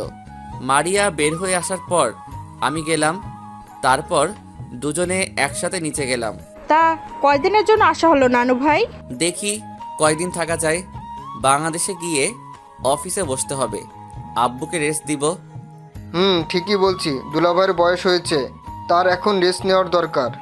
কথা বলতে বলতে নাস্তা করে রুমে চলে আসলাম। কিছুক্ষণ পর মারিয়া রাইসাকে নিয়ে রুমে আসলো। চলো বাহির থেকে ঘুরে আসি। ভাবি, তুমি ভাইয়ের সাথে এইভাবে কথা বলছো কেন? কিভাবে কথা বললাম আপু? এই যে তুই করে বলছো। ভাইয়া তোমার স্বামী না, তুমি করে বলবে। সরি আপু। তাহলে এখন তুমি করে বলো। ঠিক আছে বলছি, চলো বাহির থেকে ঘুরে আসি। এবার হয়েছে, সব সময় ভাইয়াকে তুমি করে বলবে। আমি মনে মনে রাইসাকে বললাম, এই না হলো আমার আপু, আমার মনের কথা বলেছে। ঠিক আছে, তুমি রেডি হয়ে নাও। আর রাইসা আপু, তুমিও রেডি হয়ে নাও। ঠিক আছে ভাইয়া। শুন, শুধু রাইসার কথা রাখতে তুমি করে বলছি, তা না হলে আমি কখনো তুমি করে বলতাম না। আমি কিছু না বলে রেডি হয়ে মারিয়া রাইসাকে নিয়ে বাসা থেকে বেরিয়ে গাড়ি নিয়ে প্রথমে আমি যে কলেজে পড়াশোনা করেছি সেখানে গেলাম। তারপর আরও অনেক জায়গায় ঘুরে বাসায় চলে আসলাম। এইভাবে দেখতে দেখতে 10 দিন হয়ে গেছে। মামা, মামি, নানা, নানি সবার থেকে বিদায় নিয়ে এয়ারপোর্টে চলে আসলাম। রাইসা অনেক কান্নাকাটি করছে, তাকে বুঝিয়ে চলে আসলাম। রাত 12টায় বাংলাদেশ এসে পৌঁছে গেলাম। বাসায় আসতে আসতে 1টা বেজে গেছে। কলিং বেল চাপ দেওয়ার পর কাজের বুয়া অর্থাৎ খালা এসে দরজা খুলে দিল। তারপর দুজনে রুমে চলে গেলাম। আপনাদের একটা কথা বলি, এই 10 দিনে মারিয়া আমাকে সবসময় তুমি করে বলছে। আমার সাথে খারাপ ব্যবহার করে নাই, কিন্তু ও তো বলছিল প্রতিশোধ নেওয়ার জন্য বিয়ে করেছে। ও তো আমার কিছুই করছে না। রাতে আসার সময় রেস্টুরেন্ট থেকে খাবার খেয়ে এসেছি, তাই আর কাউকে ডাকি নাই। 2 দিন পর আজ অফিসে আসলাম। আব্বু সবার সাথে আমাকে পরিচয় করিয়ে দিছে। আমি সবার সাথে পরিচয় হয়ে কেবিনে চলে আসলাম। আব্বু আমাকে সব কিছু বুঝিয়ে দিয়ে বাসায় চলে গেছে। বসে বসে কিছু ফাইল দেখতে লাগলাম। হঠাৎ একটা মেয়ে এসে বলল, আসতে পারি স্যার? আসুন। সরি স্যার, আসতে একটু লেট হয়ে গেছে। আব্বুর জন্য ওষুধ কিনতে গিয়েছিলাম, ওষুধ বাসায় দিয়ে অফিসে আসলাম। প্রথম কথা হলো, আমি তো আপনাকে বলি নাই আপনার লেট হয়েছে কেন। আর দ্বিতীয় কথা হলো, আপনি কে? স্যার, আমার নাম রিয়া, আমি আপনার বিয়ে। আগে আপনার বাবার বিয়ে ছিলাম। গতকাল আপনার বাবা বলেছে অফিসে তাড়াতাড়ি আসার জন্য। আপনি নাকি এখন থেকে অফিসে দেখাশোনা করবেন। ঠিক আছে, এখন আপনি আমাকে পুরো অফিসটা ঘুরিয়ে দেখান। ঠিক আছে স্যার, চলুন। রিয়া আমাকে পুরো অফিসটা ঘুরিয়ে দেখানোর পর কেবিনে চলে আসলাম দুজনে। এবার বলো, তোমার বাবার কি হয়েছে? আসলে বাবার মাথায় একটা টিউমার ধরা পড়েছে। ডাক্তার বলেছে অপারেশন করতে অনেক টাকা লাগবে, কিন্তু অত টাকা তো আমার কাছে নেই। তোমার আম্মু নেই? আছে, আম্মু সারা দিন আব্বুর সেবা যত্ন করে। তুমি কোনো চিন্তা করো না, তোমার বাবার চিকিৎসা আমি করাবো। তারপর রিয়া যেটা করলো আমি তো পুরো অবাক হয়ে গেলাম। রিয়ার সাথে সাথে আমাকে জড়িয়ে ধরে কান্না করে বলল, কি বলে যে আপনাকে ধন্যবাদ দেব তা আমার জানা নেই। আপনি আপনার বাবার মতো, আপনার বাবা অনেক ভালো। একটা কথা কি, আমি সব বড়লোকের ছেলের মতো নই। টাকা থাকলে অহংকার দেখাবো তেমন ছেলে আমি না। আমরা আজ এত ওপরে কিভাবে আসলাম, সব কিছু তোমাদের পরিশ্রমের কারণে। আপনি অনেক ভালো স্যার। আমার এই পরিস্থিতিতে আপনি আমার পাশে দাঁড়িয়েছেন। এখন থেকে আমাকে স্যার নয়, ভাইয়া বলে ডাকবে। ঠিক আছে ভাইয়া। ঠিক আছে, এখন তোমার কেবিনে যাও। আমি অফিসের কাজ শেষ করে তোমাকে সাথে নিয়ে তোমাদের বাসায় যাব। ওকে ভাইয়া। রিয়া কেবিন থেকে বেরিয়ে যাওয়ার পর আমি একটা ফাইল দেখতে লাগলাম। হঠাৎ মোবাইল ফোনটা বেজে উঠলো। তাকিয়ে দেখি মারিয়া ফোন দিচ্ছে। বলো। তুই এখন কোথায়? তুমি জানো না আমি কোথায়? অফিসে বসে কাজ করতে আসি। তুই এখনই বাসায় আয়। কেন, কি হয়েছে? সেটা আসলে দেখতে পাবি। ঠিক আছে, আমি আসছি বলে ফোনটা কেটে কেবিন থেকে বেরিয়ে ম্যানেজারকে বলে অফিস থেকে বাইরে এসে গাড়ি নিয়ে বাসায় চলে আসলাম। কলিং বেল চাপ দেওয়ার পর বুয়া এসে খুলে দিল। ভিতরে ঢুকে দেখি আব্বু আম্মু ভাবি সোফায় বসে আছে। আব্বু আমাকে দেখে সোফা থেকে উঠে এসে ঠাস করে 2টা থাপ্পড় মেরে দিল। আমি তো কিছুই বুঝতে পারলাম না। তখন আমি বললাম, আব্বু তুমি আমাকে মারলে কেন? তুই প্রথম দিন অফিসে গিয়ে কি করেছিস? তোকে খুব ভালো মনে করেছি, কিন্তু তুই আমার ভাবতেও অবাক লাগে তুই এমন কিছু করবি। আমি কি করেছি সেটা তো বলবে। এখন কিছুই বুঝছিস না? তোর লজ্জা করে না বাসায় বউ রেখে অন্য মেয়েকে জড়িয়ে ধরতে? আমি কাকে জড়িয়ে ধরলাম? দেখছেন আব্বু এখন কিছুই বুঝে না। তাহলে এগুলো কি? মোবাইলে কিছু ছবি দেখে আমি পুরো অবাক হয়ে গেলাম। রিয়া যে আমাকে জড়িয়ে ধরেছে তার কিছু ছবি কে যেন তুলে মারিয়াকে পাঠিয়েছে। আব্বু আম্মু, আমি রিয়াকে জড়িয়ে ধরি নাই, রিয়া নিজে আমাকে জড়িয়ে ধরেছে। তোর লজ্জা করে না অফিসের পিএকে ভুলিয়ে ভালিয়ে তার সাথে অসভ্যতামি করতে? আবার এখন আমার কাছে মিথ্যা বলছিস? আব্বু বিশ্বাস করো, আমি আর তোর কোনো কথা শুনতে চাই না। তুই এক্ষুনি আমার বাসা থেকে বের হয়ে যা। তুমি কি পাগল হয়ে গেলে? ও না হয় একটা ভুল করে ফেলেছে, সেজন্য তুমি তাকে বাসা থেকে বের করে দিবে? আব্বু আম্মু ঠিক কথা বলেছে, এবারের মতো ওকে মাফ করে দেন। রাসেল এরকম কাজ আর করবে না। মারিয়া মা, তুমি কি বলো? আম্মু ভাবি যখন বলছে তাহলে এবারের মতো মাফ করে দেন। ও যদি বাসা থেকে বেরিয়ে যায় তাহলে আমার কি হবে? শত হলেও সে আমার স্বামী।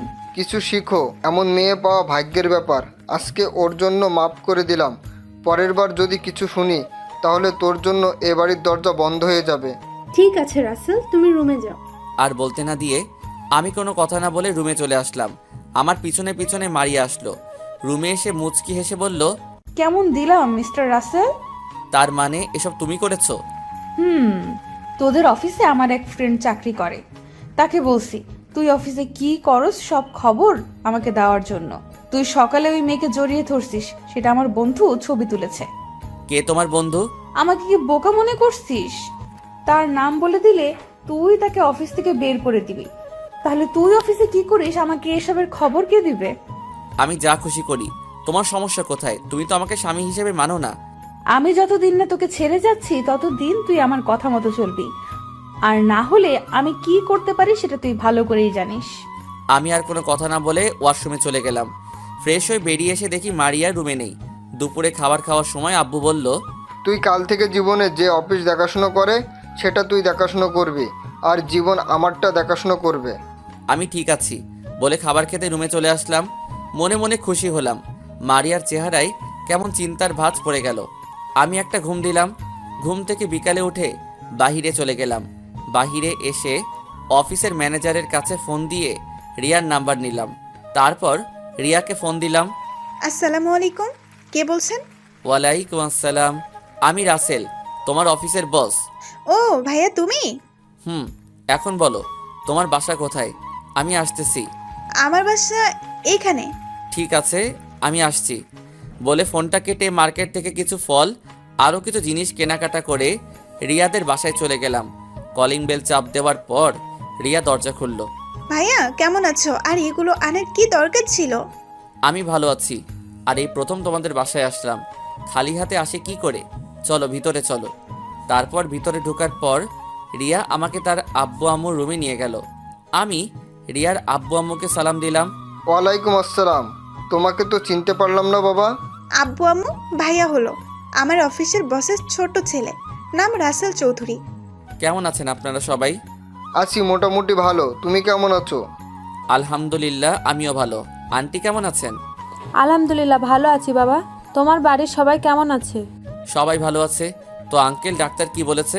ডাক্তার বলেছে যত তাড়াতাড়ি সম্ভব অপারেশন করার জন্য, কিন্তু বাবা টাকা পয়সা অনেক লাগবে, আমাদের দ্বারা তো এত টাকা জোগাড় করা সম্ভব না।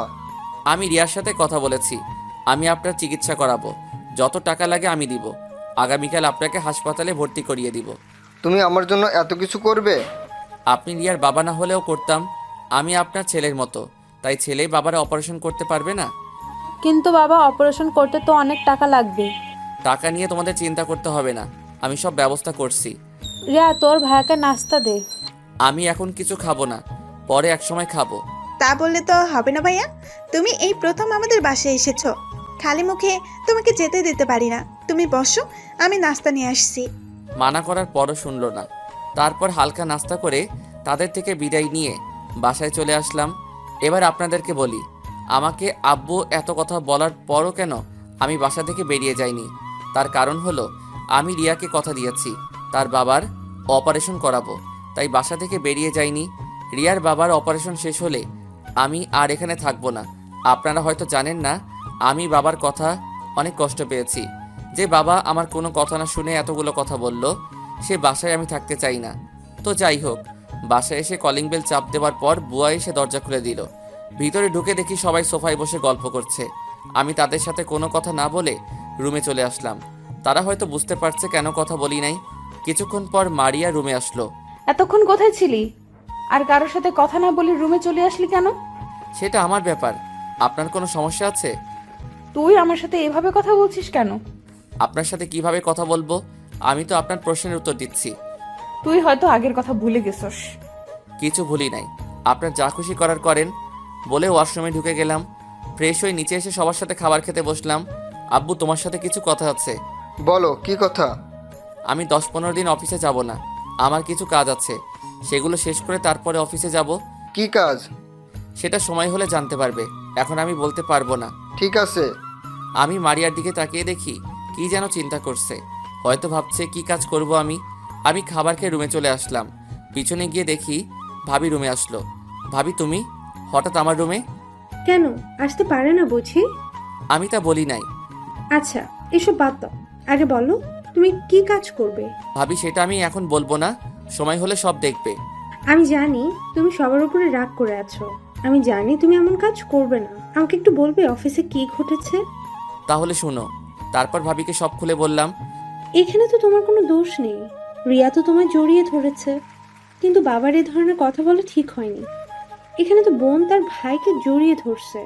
তুমি জানো ভাবি, আব্বুর কথায় আমি অনেক কষ্ট পেয়েছি। নিজের ছেলের একটা কথা শুনে নাই, সে মারিয়ার কথা শুনেছে। থাক, এটা নিয়ে চিন্তা করো না, দেখবে সব ঠিক হয়ে যাবে। কিছুই ঠিক হবে না। আমি জানি এখন বাবা আমাকে তেমন বিশ্বাস করবে না। আমি সত্যি কথা বললে তার কাছে মিথ্যা মনে হবে। হঠাৎ মারিয়া দরজায় দাঁড়িয়ে বলল, আমি কি ভেতরে আসতে পারি? আরে তোমার রুম, তুমি আসবে না তো কে আসবে? আসো। দেবর ভাবির কি কথা হচ্ছে আমি কি জানতে পারি? তেমন কিছু না, ওর কাছে জানতে চেয়েছি ও 10-15 দিন কি করবে, কিন্তু দেবর আমাকে বলে না। ঠিক আছে ভাবি, তুমি যাও, আমি দেখছি। ভাবি রুম থেকে বেরিয়ে গেল। তারপর মারিয়া আমাকে বলল, তোর কি কাজ আছে? আপনার কাছে বলতে বাধ্য নই। তুই ভুলে যাস না আমি তোর স্ত্রী। কিছুদিনের জন্য, তারপর তো আপনি চলে যাবেন। আমার প্রতিশোধ নেওয়া এখনো শেষ হয়নি। আমি যা বলবো তোকে তাই করতে হবে। পারবো না, আপনার যা খুশি করতে পারেন। বলে বিছানায় শুয়ে পড়লাম। কিছুক্ষণ পর মারিয়া বিছানায় শুয়ে পড়ল। সকালে ঘুম থেকে উঠে ফ্রেশ হয়ে নাস্তা করে বাইরে চলে গেলাম। কারোর সাথে তেমন কথা বলি নাই। বাইরে এসে একটা রিক্সা নিয়ে চলে আসলাম রিয়াদের বাসায়। নিজেদের গাড়ি থাকার পরও নিয়ে আসি নাই, কারণটা আপনারা জানেন। আর 10-15 দিন আমি রিয়ার বাবার অপারেশনের জন্য সময় নিয়েছি। রিয়াদের বাসায় এসে কলিং বেল চাপ দিলাম। কিছুক্ষণ পর রিয়ার আম্মু দরজা খুলে দিল। ওনার সাথে কিছু কথা বলে ভিতরে গেলাম। তারপর আঙ্কেলের সাথে কথা বললাম। আন্টি আঙ্কেলকে রেডি করিয়ে দিল। আমি একটা অ্যাম্বুলেন্সকে ফোন দিয়ে আসতে বললাম। কিছুক্ষণ পর অ্যাম্বুলেন্স চলে এসেছে। তারপর আঙ্কেলকে ধরে বাইরে নিয়ে আসলাম। তারপর হাসপাতালে চলে আসলাম। আঙ্কেলকে ভর্তি করিয়ে দিলাম। আসার সময় আমার অ্যাকাউন্ট থেকে কিছু টাকা উঠিয়ে নিলাম। দেখতে দেখতে 10 দিন চলে গেছে। এই 10 দিনে মারিয়ার সাথে তেমন কথা বলি নাই, আব্বুর সাথেও বলি নাই। আর রিয়ার আব্বুর অপারেশন শেষ, আল্লাহ দিলে এখন তিনি মোটামুটি সুস্থ আছেন। রাতে সবার সাথে খাবার খাওয়ার সময় আমি বললাম, আমি কালকে থেকে অফিসে যাব। তুই না বললি 10 বা 15 দিন পরে যাবি? আমার কাজ শেষ।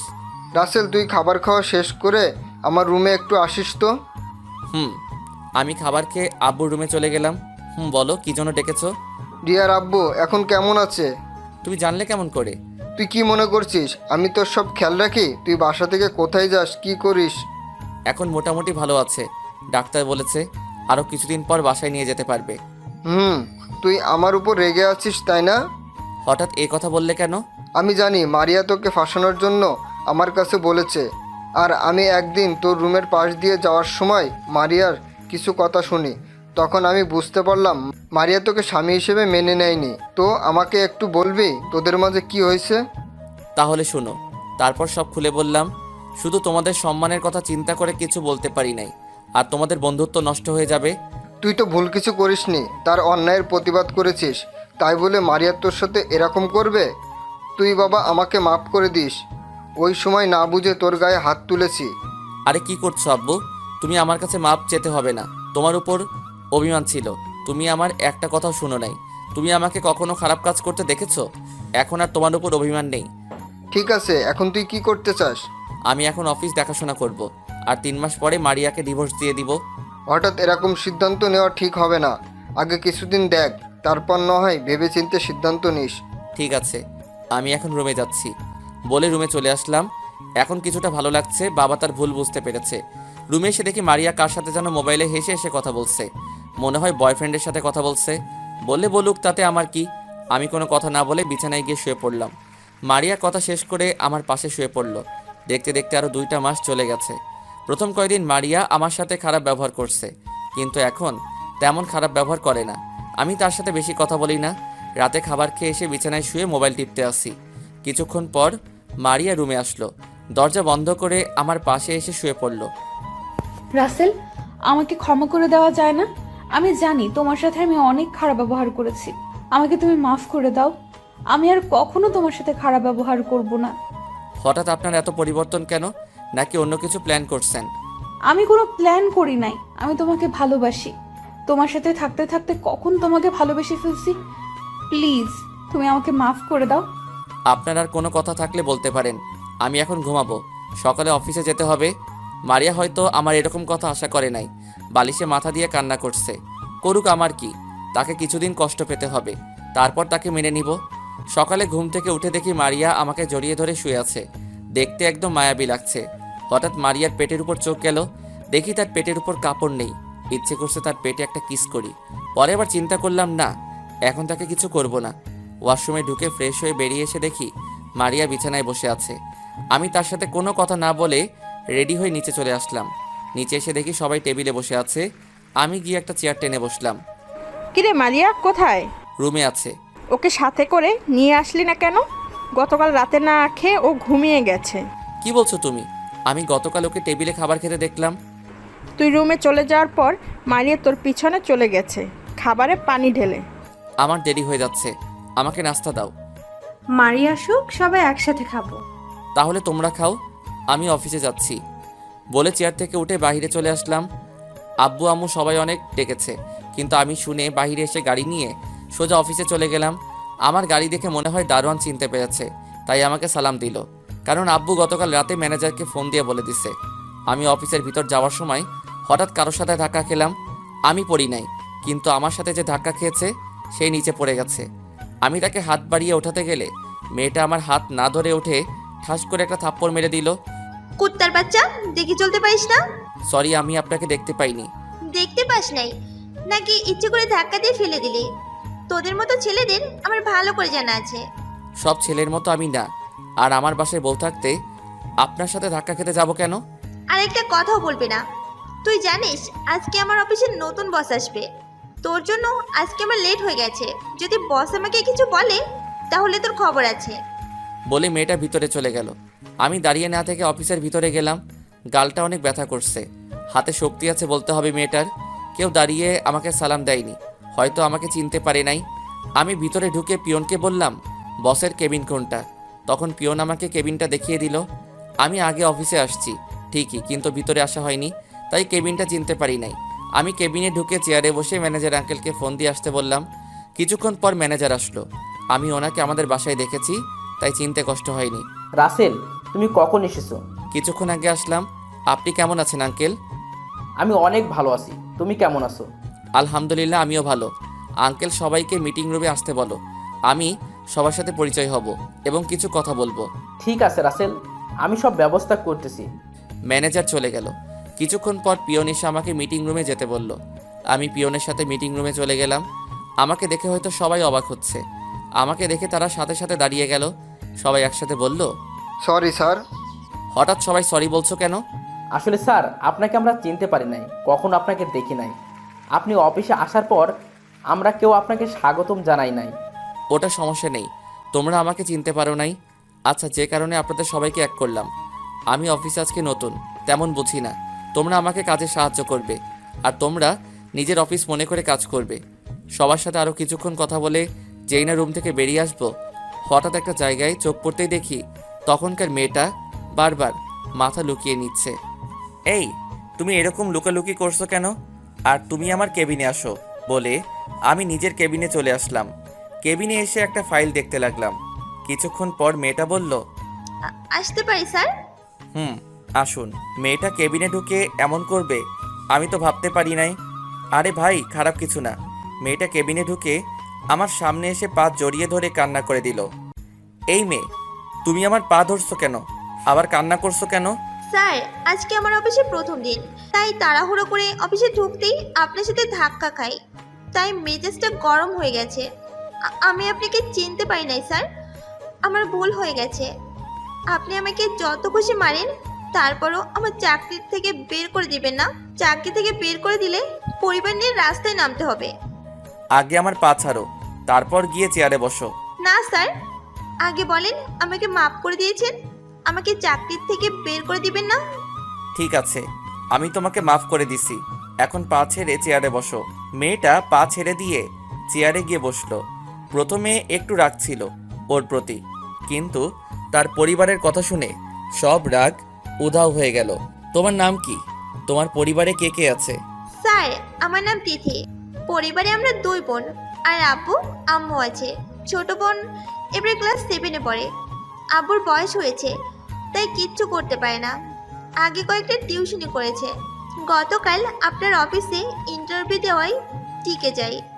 ও, এখন থেকে নিজের অফিস মনে করে কাজ করবে, আর কারোর সাথে খারাপ ব্যবহার করবে না। আর তোমার বেতন কত টাকা বলছে? আমার বেতন বলেছে 25,000 টাকা। ঠিক আছে, এখন থেকে তোমার বেতন 40,000 টাকা। এত টাকা বেতন তোমার পরিবারের কথা চিন্তা করে দিছি। আর অফিস থেকে যাওয়ার সময় অগ্রিম মাসের বেতন নিয়ে যেও, আমি ম্যানেজারকে বলে রাখবো। এখন তুমি আসতে পারো। তিথি চোখের পানি মুছে একটা হাসি দিয়ে কেবিন থেকে বেরিয়ে গেল। তারপর আমি কাজ করতে লাগলাম। কাজ করতে করতে দুপুরের লাঞ্চ টাইম হয়ে গেছে। হঠাৎ মোবাইলটা বেজে উঠল। হাতে নিয়ে দেখি মারিয়া ফোন দিছে। প্রথমে 2-3 বার দেওয়ার পর ধরলাম। এত ফোন দিচ্ছেন কেন? দুপুরে খাবার খেয়েছো? খাবার খাইছি না খাইছি সেটা আপনাকে বলতে যাব কেন? কারণ আমি তোমার স্ত্রী, জিজ্ঞাসা করতেই পারি। আমি তো আপনাকে স্ত্রী হিসেবে মানি না। কিছুদিন পর আপনাকে ডিভোর্স দিয়ে দিব। আমাকে কি ক্ষমা করা যায় না? আমি তো আমার ভুল বুঝতে পেরেছি। সেটা আপনি দেরি করে ফেলেছেন। আমি আর আপনাকে মেনে নিব না। কিছুদিন অপেক্ষা করেন, তারপর ডিভোর্স পেপার পেয়ে যাবেন।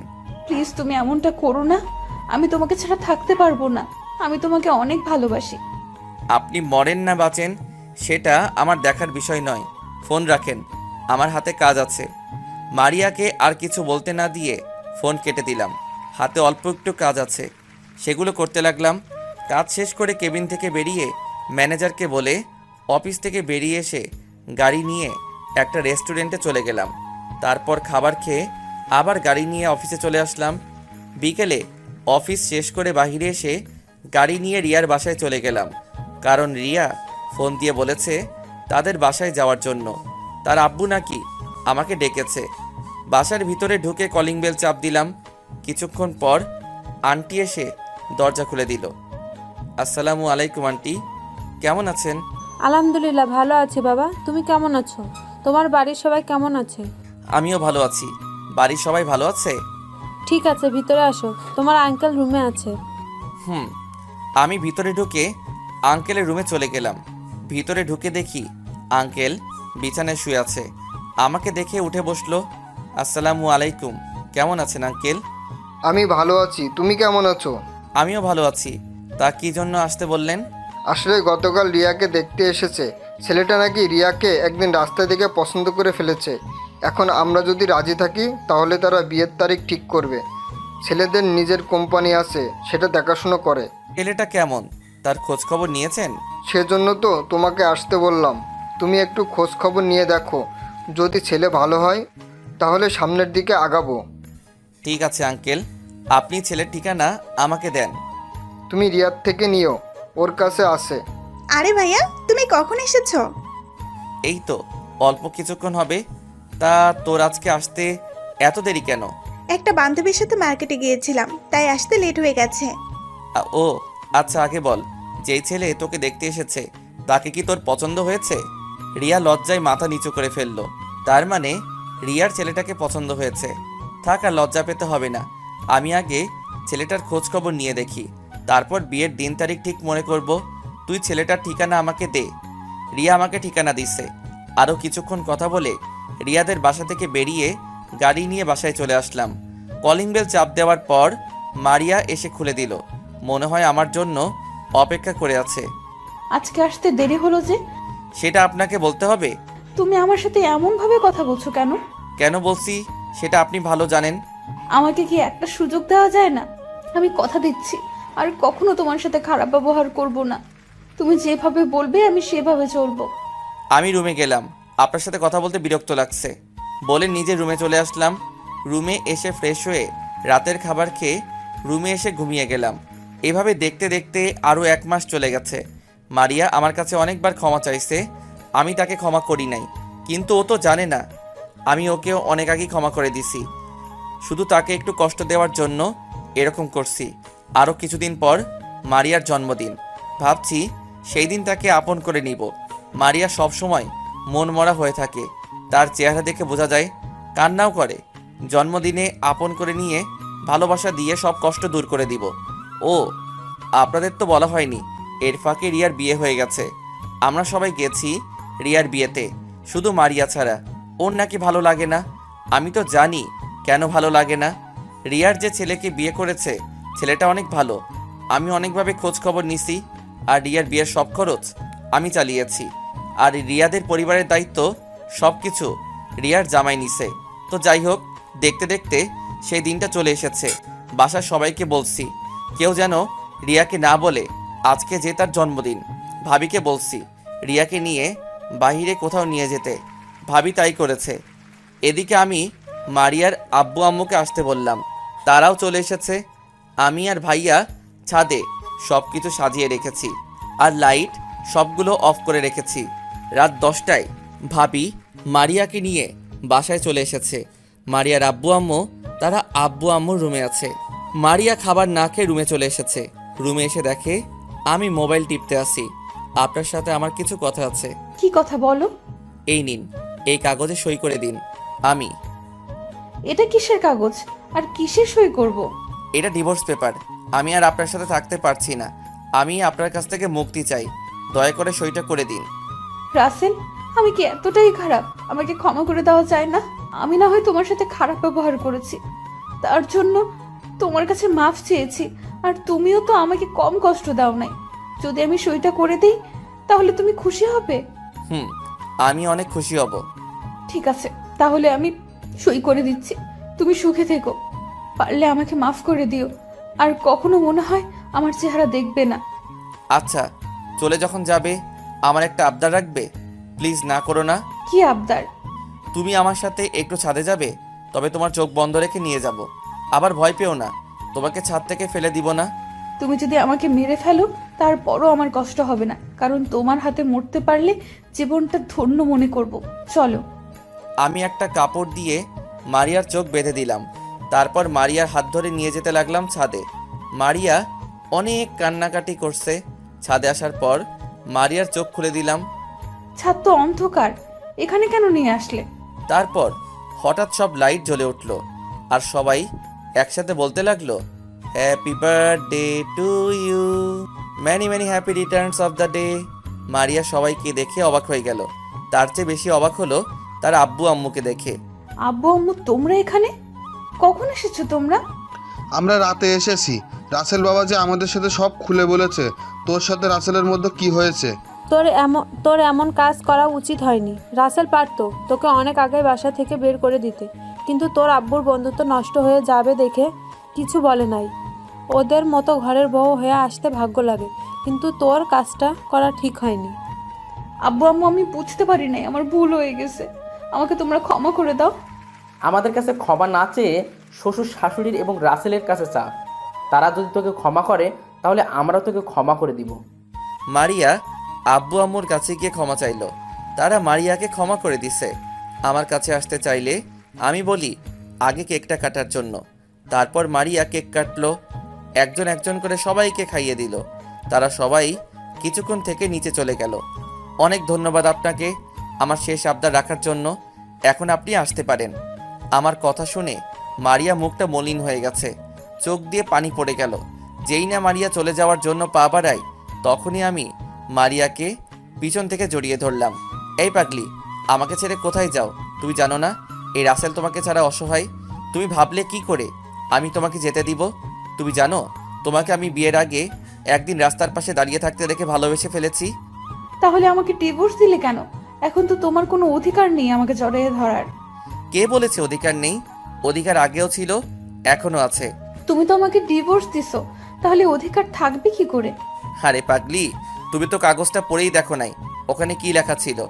তুমি যখন বলছিলে ডিভোর্স পেপার, তখন যেন আমার মাথায় আকাশ ভেঙে পড়লো। পরে চিন্তা করলাম তুমি যদি আমাকে ছাড়া সুখী থাকতে পারো তাহলে আমি তোমাকে ছেড়ে চলে যাই, তাই তোমার খুশির জন্য সই করে দিলাম। এখন একটু পড়ে দেখো তো, কাগজটায় লেখা আছে। তারপর মারিয়া কাগজটা পড়তে লাগলো। আপনারা শুনবেন কি লেখা আছে? তাহলে শুনুন। আমাকে কাছে পেতে হলে আমার সব শর্ত মানতে হবে। নিচে যেগুলো লেখা আছে সেগুলো যদি মানতে পারো তাহলে সই করবে। 1, আমাকে ছেড়ে কখনো যেতে পারবে না। 2, আমাকে সব সময় আদর করতে হবে। 3, রাতে ঘুমানোর সময় জড়িয়ে ধরতে হবে। 4, অফিসে যাওয়ার সময় 10টা কিস, আসার পর 10টা কিস করতে হবে। 5, তুমি রান্না করলে আমি পিছন থেকে জড়িয়ে ধরতে দিতে হবে। 6, আর সবশেষে আমাকে অনেক ভালোবাসতে হবে। এই ছিল কাগজের লেখা। মারিয়া আমাকে শক্ত করে জড়িয়ে ধরে কান্না করে দিল। আমি তোমার সব শর্তে রাজি। আমি অক্ষরে অক্ষরে তোমার চাওয়া পাওয়া পালন করব। তুমি শুধু আমার পাশে থেকো। মহারানী, অবশ্যই থাকবো। একমাত্র মরার আগ পর্যন্ত আমি তোমার পাশে থাকবো। আমার না অনেক খিদে পেয়েছে। ঠিক আছে, নিচে চলো। তুমি খাবার খাবে? ওই খাবার না, তোমার ঠোঁট দুটো খেতে চাই। এই না না, কে শুনে কার কথা? আমাকে শক্ত করে ধরে ঠোঁটের সাথে ঠোঁট লাগিয়ে কিস করতে লাগলো। মনে হচ্ছে এতদিনের সব কষ্ট সব ঠোঁটের উপর দিয়ে মিটাচ্ছে। আমিও তার সাথে তাল মিলাতে লাগলাম। প্রায় 10 মিনিট পর ছেড়ে দিল। দুজনে হাঁপাতে লাগলাম। আরও কিছুক্ষণ থেকে নিচে আসার সময় মারিয়া বলল, আমাকে কোলে করে নিয়ে যাও। কি? তোমার মতো আটার বস্তাকে আমি কোলে নিব? কি বললে তুমি? আমি আটার বস্তা? ঠিক আছে, তোমার কোলে নিতে হবে না আমাকে। বুঝেছি, বউটা আমার অভিমান করছে। আসলে মারিয়া আটার বস্তা না, আমি তাকে রাগানোর জন্য বলেছি।